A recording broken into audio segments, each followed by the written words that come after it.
Ok, donc nous avons avec nous, bonjour. Bonjour. Comment allez-vous? Ça va. Donc enchantée de faire ta connaissance.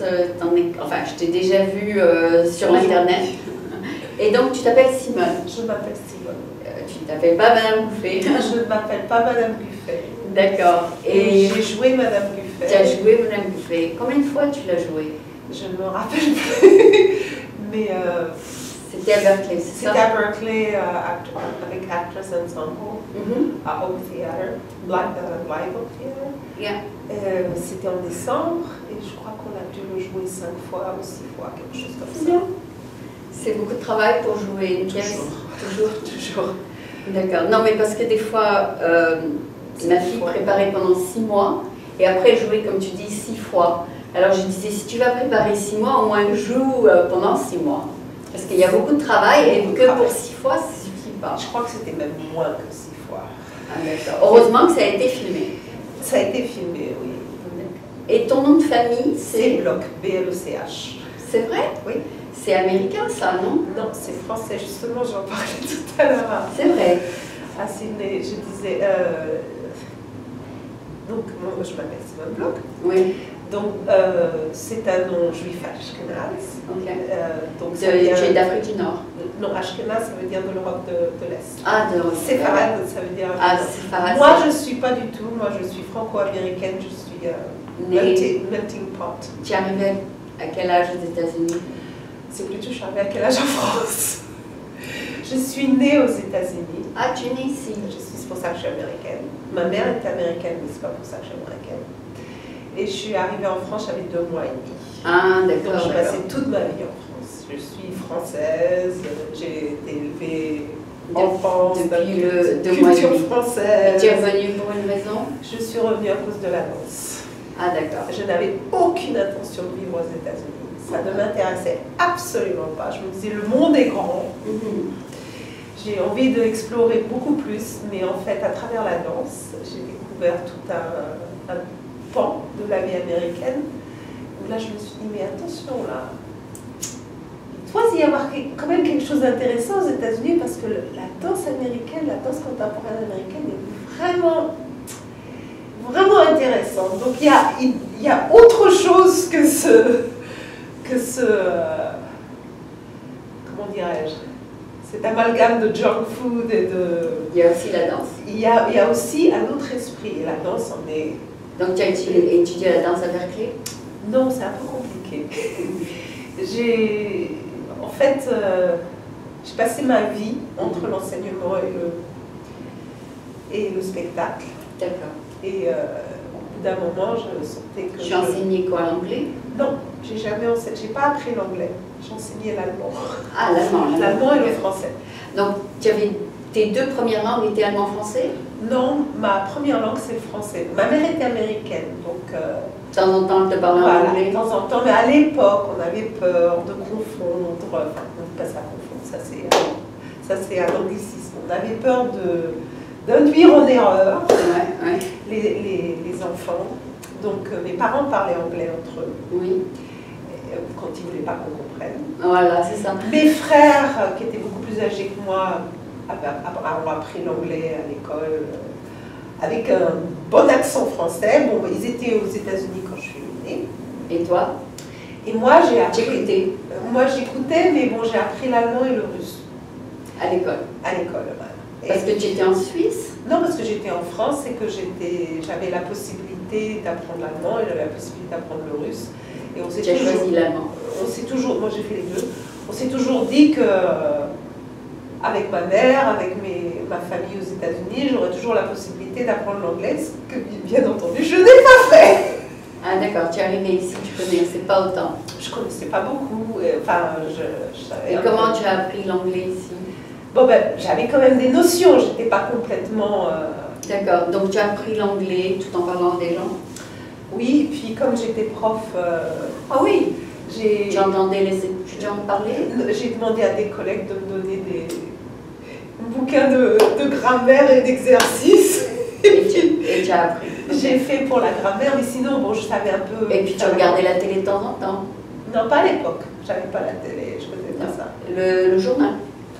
J'ai commencé à regarder la télé beaucoup quand j'étais enceinte. Ah bon, parce que tu étais à la maison. Enfin, pas enceinte, quand tu allaitais. Quand j'allaitais. Donc mon fils ne regardait pas. Je coupais le son et je lisais les sous-titres. Ah, c'est sympa, j'ai appris beaucoup de choses comme ça. C'est sympa. Non, mais sinon, quand je suis arrivée... les sous-titres étaient en français? Non, en anglais. Ah, tu veux dire c'était un film? Non, quand j'étais enceinte... Enfin, d'accord. Quand j'ai commencé à regarder c'était des films en anglais avec des sous-titres? N'importe quoi, la télé. Ah, n'importe quoi. Quand j'étais... Ah oui, d'accord. Après l'accouchement, qui était un petit peu... Donc tu n'écoutais pas, tu lisais. Ouais. Parce que je voulais pas que mon fils soit... se réveille. Je voulais pas l'exposer à du son. À screen time. Enfin, je voulais pas l'exposer à... C'est vrai? Enfin, tu es très protective. J'ai étudié beaucoup de choses sur les enfants parce que, en fait, je suis arrivée ici... Parce qu'ils enregistrent tout. Parce que je voulais pas que...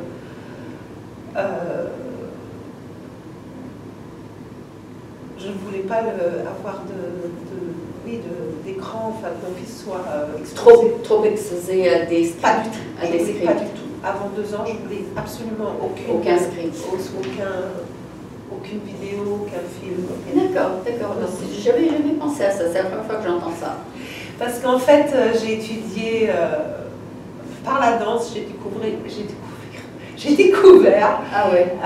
quelque chose qui s'appelle Body Mind Centering. Oui. Et donc, c'était à travers Canal Danse à l'époque, quand j'étais à Paris. Oui. Et c'est pour ça que je suis venue ici. C'est pour finalement, après des années, j'ai décidé je vais faire la formation de Body Mind Centering. Donc, qui est en fait une approche expérimentale et expérientielle de l'anatomie du corps. Et il y avait toute une partie sur... Enfin, ça existe toujours. D'ailleurs, l'école a déménagé de Massachusetts à El Cerrito, ici.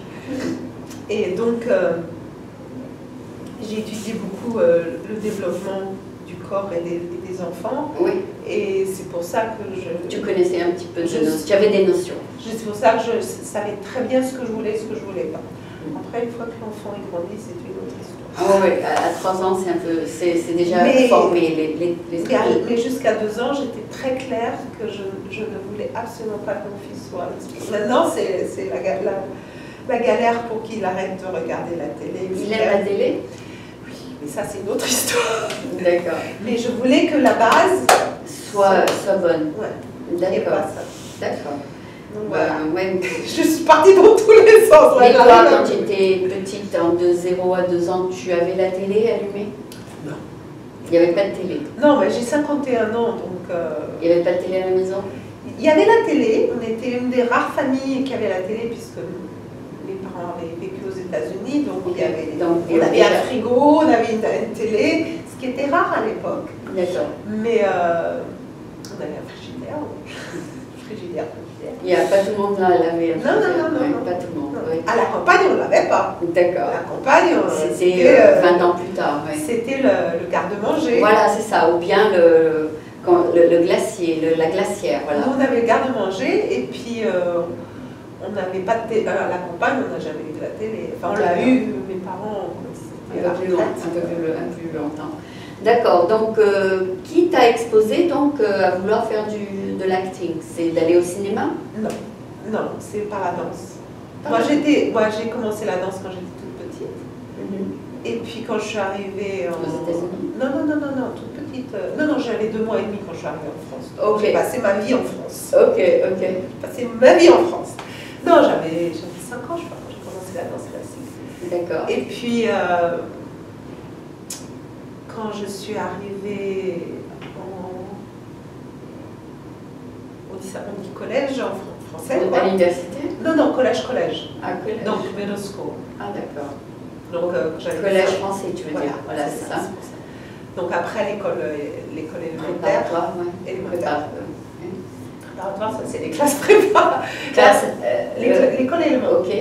Oui, l'école élémentaire, après les... Non, mais quand on commence l'école en France, ça s'appelle le cours préparatoire. Non. Le CP, je faisais de la danse classique. Non, je dis les cours élémentaires, c'était après le CM2, parce que je suis arrivée en 6e. D'accord.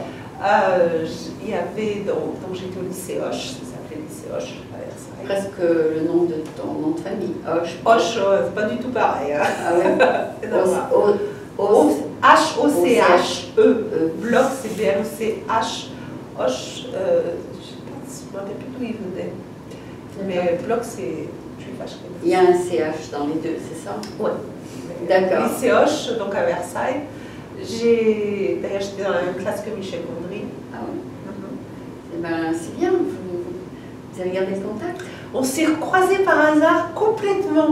Ouais. C'était très rigolo. Vous êtes sur Facebook peut-être? Non, on s'est échangé les trucs, mais bon, ma vie. D'aller dans tous les sens. Mais c'était très rigolo parce qu'on s'est complètement croisés par hasard. Mais en 6e, j'étais dans la même classe que. Est-ce que tu es contente d'être de retour aux États-Unis? Je ne sais pas si je suis contente d'être de retour aux États-Unis, c'est bizarre de dire ça. Parce que tu étais trop petite quand tu es partie, voilà, c'est ça. Mais est-ce que tu es contente d'être là alors? Oui et non. Oui, non. Je me suis toujours sentie entre deux chaises partout où je vais. Ah bon, d'accord. Donc, d'un coup, tu es allée un jour voir Berkeley et tu t'es remise dans le... Non, alors c'est à cause de... Non, j'ai jamais arrêté de jouer. Jamais.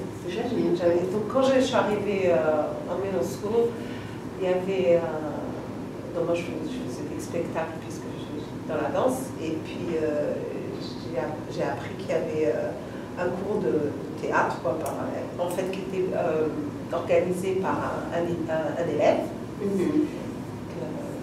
qui est toujours un ami à moi, Pierre Mondes, qui est devenu professeur, professeur je ne sais plus quelle université, qui maintenant a sa propre troupe depuis des années, la troupe du Samovar, qui fait beaucoup de théâtre expérimental, qui a créé plein de pièces. Et en fait, moi j'ai toujours fait des choses expérimentales. Buffet, c'est un des trucs les plus comment dire, traditionnels que j'ai jamais fait. Moi j'ai toujours fait des choses très un peu en dehors du classique, des choses mainstream. Standard. Ouais. D'accord. J'ai commencé pas du tout classique et j'ai continué. Et où tu veux aller à partir d'ici? Pour le moment, donc ça va faire 5 ans, je crois, que je fais partie d'une troupe qui s'appelle Inferno Theatre. Vous faites plusieurs plaies? Alors en ce moment, il y en a une dont je ne fais pas partie à John Hinkle Park, à Berkeley, King Lear, voilà, que je vais aller voir tout à l'heure. D'accord. Mais donc c'est avec Giulio Cesare Perrone qui donc vient d'Italie. Okay. Donc on était 4 quand on a commencé cette compagnie. Une actrice italienne, Valentina Emery, qui en ce moment est en Italie, Michael McCamish, qui a déménagé à Chattanooga, et une autre Simone, qui s'occupait de la partie administrative. Et puis bon, la compagnie a évolué, et on a notre résidence dans une église en fait, à Berkeley. Et très belle église qui, de l'extérieur, pas du tout l'air intéressante, mais l'architecture, on a l'impression d'être dans un théâtre élisabétain à l'intérieur. Très très beau. Okay. C'est King et Fairview and King, Berkeley. Je ne sais plus comment ça s'appelle. Bon, je dis toujours, I'm going to the church for a rehearsal, choses comme ça. Donc tu veux poursuivre ta carrière dans le... j'ai toujours, ça fait partie de ma vie. Ça fait partie de ta vie maintenant. Ça fait partie de ma vie depuis que je suis... toute petite. Tu aimes être devant le public. Et est-ce que tu fais autre chose sur le côté? Oui, je suis prof de français. Ah, tu es prof de français? Prof de français et prof d'allemand. Parce que sinon... non, Amine, tu fais dans les lycées? Je travaille avec EFBA. Oui, je les connais, EFBA. Et je travaille aussi avec une organisation à Auckland. En fait, je suis payée par le PTA dans une école à Auckland. Qui s'appelle... donc c'est Montclair Language League. Ça va faire 8 ans, je crois.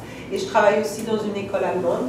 German, Saturday San Francisco German School.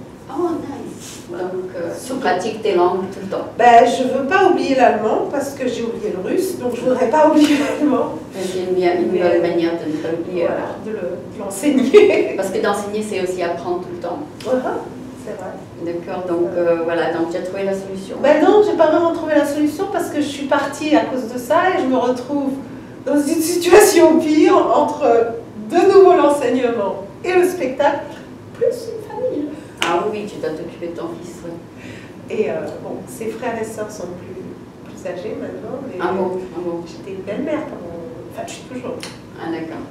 C'est pas facile ça. Ah oui, parce que... Ok, ça c'est autre chose. Ça c'est un autre sujet. Un autre sujet. D'accord. Donc, parle-moi un petit peu de ce que tu as ressenti en faisant cette pièce de théâtre. Madame Buffet. Oui. Qu'est-ce que tu pensais de la pièce? Ah, j'ai trouvé amusante. Ouais. Et je me suis dit, ben... Avant d'accepter, est-ce que tu as lu un petit peu? Bien sûr. Ah d'accord. Donc en fait, j'ai rencontré Nora parce qu'elle est venue au spectacle qu'on faisait l'année dernière en plein air à John Lincoln Park, en collaboration avec Actors Ensemble. Et donc Nora était déjà en train de parler avec des gens de Actors Ensemble pour sa pièce Madame Buffet. Et on a discuté comme ça, et puis elle était en train de donner sa carte à tout le monde, en disant qu'elle allait l'auditionner pour Madame Buffet. Et puis, même juste comme ça, on a discuté, et puis on a eu un bon contact, et puis on s'est dit...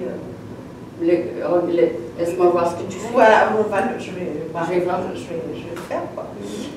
Et c'est donc comme ça que j'ai passé l'audition, et j'étais très relaxe. D'habitude, je suis très stressée quand je fais une audition, mais là, j'étais très relaxe. Et tu as aimé? Et j'ai bien rigolé, et puis ça s'est bien passé, quoi. Et mes amis ont toujours beaucoup rigolé quand je leur ai dit que je faisais cette pièce, parce que... Et en plus, tu avais un accent naturellement français? Une française à Berkeley. Ah ouais. Et ce qui est la vérité. Qu'est-ce qui est la vérité, voilà. Ok, donc il n'y avait rien à cacher. Il n'y avait rien, bon, bien entendu. Et j'ai un côté un peu faux folle ou... oui, exactement. Voilà. C'était naturel aussi. Ça, c'est naturel, mais bon, pas au point de Madame Buffet, quand même. Madame Buffet était un peu extrême. C'est vrai qu'il y a de moi dans Madame Buffet, mais bon, d'accord. Un niveau... Ouais. Comme j'ai mentionné là quelques minutes, par contre, les habits n'étaient pas contemporains, ils étaient d'il y a 30 ans. Alors, les habits, c'était... Qui a fait les habits? Alors, les habits... C'était un costume designer? Non, oui et non. Bon, donc, il y avait... que je dise pas de bêtises. C'est pour ça que je me demandais si la pièce se passait dans les années 60. Alors, justement, ce qui s'est passé, bon, on avait une costumière.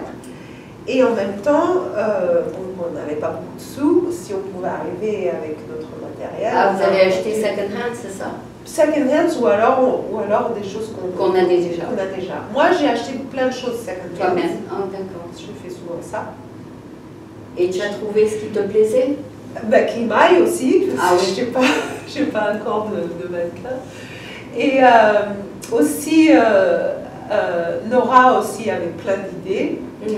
Et d'ailleurs, je me rappelle, le directeur me disait non, c'est pas le moment, il faut qu'on répète, on ne peut pas passer notre temps à essayer des costumes, etc. Actors Ensemble a aussi des habits.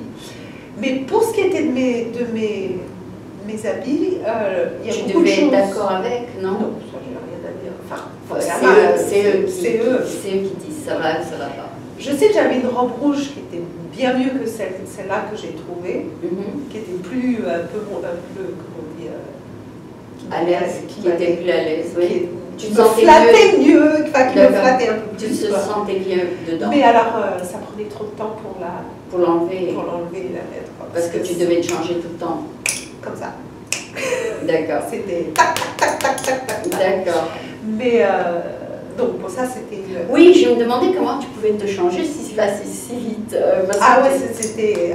ça a été... Ça a été... Ça a été bien fait. Hein. Ça, en coulisses, il se passait beaucoup de choses...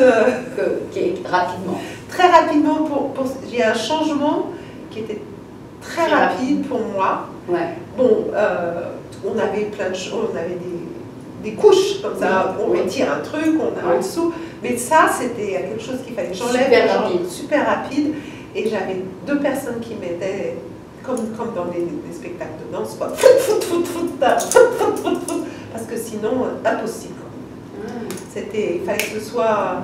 On avait essayé avec l'autre robe, ça prenait beaucoup trop de temps. Beaucoup plus belle, la robe, elle valait beaucoup mieux, mais... D'accord. Alors pour ce qui est de la date, enfin justement que c'était un peu... J'avais parlé de ça, mais bon, Nora avait une idée, Alan avait une idée, tout le monde avait des idées différentes. Et donc finalement, bon, c'est ce qui s'est pas... Pour les chaussures, ça c'était... Les chaussures étaient très démodées. Les gens n'aiment plus ça. Ça c'était... Qui a choisi? Le directeur? C'est moi qui suis arrivée avec des chaussures et ils ont dit oui, d'accord. Bon, ok. Donc c'était un peu trop classique, non? Pour une étudiante en tout cas. Ah ben, c'est que en même temps je suis une étudiante et en même temps je suis une femme qui a vécu. Foreign student, ok. Enfin, une française, enfin, c'est pour ça, bon, il y avait le côté Chanel, machin. Donc j'avais trouvé... Et puis le côté où tu n'étais pas du tout habillée comme une étudiante. Voilà, donc à la fin, ou à un moment donné, j'ai un t-shirt calme. Ah, c'est un peu mieux ça. Voilà, mais sinon, j'ai un côté un peu, bon genre, un peu trop... un peu trop, mais ça c'est ce qu'on m'a demandé. Hein. Moi, je fais ce qu'on me demande. Je suis très obéissante à ce niveau-là. D'accord. Non, c'est le directeur qui décide. Ouais, okay. C'était pas... Mais c'était beaucoup de préparation avant d'aller finalement aller devant le public. Ah ben bien sûr, oui. Combien? Un mois, 2 mois? On a joué en décembre, je crois. Ah ben oui, on devait commencer plus tôt, mais il y avait eu il y a toujours quelque chose qui se passe. Toujours. Ils ont dû repousser, d'accord. Ça, donc les répétitions ont commencé plus tard que prévu, mais ça a dû être un mois. D'accord, c'est bien de faire tout ça en un mois. C'est bravo. C'était... bravo, c'est bien de se rappeler tout ça, 120 pages, c'est beaucoup. C'était pas... J'ai pas l'habitude de faire des répétitions comme ça. Moi, j'ai l'habitude de faire des répétitions beaucoup plus physiques. Ah bon? Où les gens sont plus investis. Ah, d'accord. Où il y a plus un esprit de groupe. D'accord. Avec un travail préparatoire avant de passer au texte même. D'accord. Là, c'était OK, à toi. Moi, j'ai pas l'habitude. Je préfère quand il y a plus. Et tu as l'habitude de te rappeler de lignes? Ça, j'apprends, j'oublie. Ah bon, d'accord. Bon, passé les 50 ans, ma mémoire n'est plus la même que quand j'avais 20 ans. Ah oui, c'est vrai, ça change. Hein. Non, en fait, c'est une fois que j'ai eu mon fils aîné. Que la mémoire a un peu diminué? Mon fils aîné, ma mère est morte à peu près au même moment. Et ma mémoire, elle a pris un coup comme ça. Tu n'apprends pas aussi vite? C'est pas que j'apprends pas aussi vite, c'est que ma mémoire fonctionne pas de la même façon. D'accord. C'est que avant, je voyais quelqu'un, je savais exactement... Non, c'est vrai que quand on a 18 ans et qu'on est au cours dramatique, on peut se rappeler de tout un... J'apprenais comme ça, quoi. Voilà, j'avais aucun problème de mémorisation. C'est ce qui se passait avec ma fille, elle apprenait tout de suite. Mais quand on arrive à un certain âge, tout d'un coup, ça devient difficile de rentrer. C'était vraiment, moi, je pense que j'ai eu un choc émotionnel, quoi, avec la naissance de mon fils et la mort de ma mère qui se sont à peu près... D'accord. D'accord. Ça a été... Donc, mais tu vas quand même poursuivre... Ah non, ça ne m'empêche pas d'apprendre, mais c'est que je sais qu'avant, je ne faisais pas d'efforts. D'accord. Maintenant, il faut que je fasse des efforts. D'accord, c'est bon à savoir ça aussi. Donc, le caractère de Madame Gouffet, si on devait le décrire, c'est une femme qui a à peu près 35 ans, c'est ça? Non, 50 ans. C'est vrai? Ah, d'accord. Donc, c'est... Comment ça se fait qu'à 50 ans, elle soit pour le Freedom of Speech? Ça, c'est un peu rare, ça. Parce que, justement, elle a vécu par... comment on dit ça en français intermédiaire, par... Elle a vécu dans un pays où il y a beaucoup de freedom of speech? Non, comment on dit quand on vit les choses par intermédiaire de quelqu'un, par procuration. D'accord. Elle a vécu par procuration toute l'époque de... Enfin, elle est venue juste après, quoi, ou pendant, ça dépend si...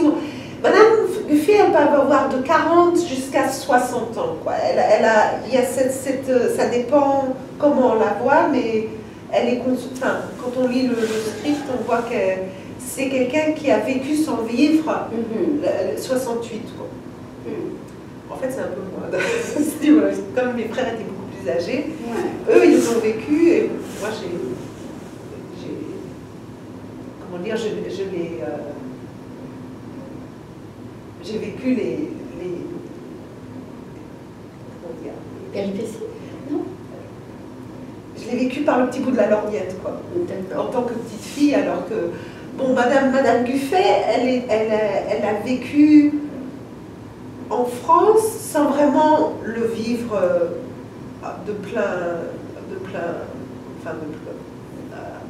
entièrement, mais elle a toujours été très enthousiaste par rapport à ça. Et une fois que sa vie, elle a vécu la vie qu'elle a vécue, bon, je sais que Nora disait qu'elle était, c'est pas marqué nulle part dans le script, mais qu'elle était sûrement femme de professeur ou quelque chose comme ça. Elle avait une vie assez confortable, elle n'avait pas besoin de penser à l'argent, etc.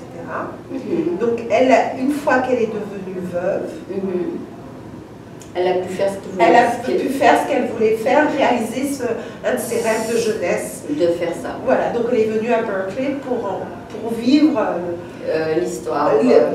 Pour vivre cette passion du freedom of speech, enfin, la liberté d'expression. Donc c'est une belle histoire. Et en fait, elle le vit vraiment. Et le truc qui était intéressant, c'est que pendant le spectacle, où on parle les cours, le prix des cours qui deviennent de plus en plus élevés, et des problèmes de logement, il y avait exactement, c'est ce qui se passait en réalité. Je me rappelle une fois, alors que j'allais à une répétition, j'ai croisé une manifestation. Exactement comme ça. Exactement comme ça. Et je me suis dit, c'est chaque année. Je me suis dit, bon, c'est complètement actuel. C'est classique, ouais. Et puis il y a je trouve pas le terme en français, topics, des thèmes qui se répètent. Sur la Palestine, sur la torture. C'est tout le temps. Voilà, donc c'est dans le script. Et c'est dans la réalité. Et c'est dans la réalité. Donc c'est un spectacle très amusant, mais qui touche du doigt des vrais problèmes. Ok. Je crois que tu as très bien décrit tout ça. On va peut-être passer à la partie en anglais. Ok. Donc je vais aller juste vérifier pour être sûre qu'elle a... Nora is still there. Non, je vais être sûre qu'elle a poussé record.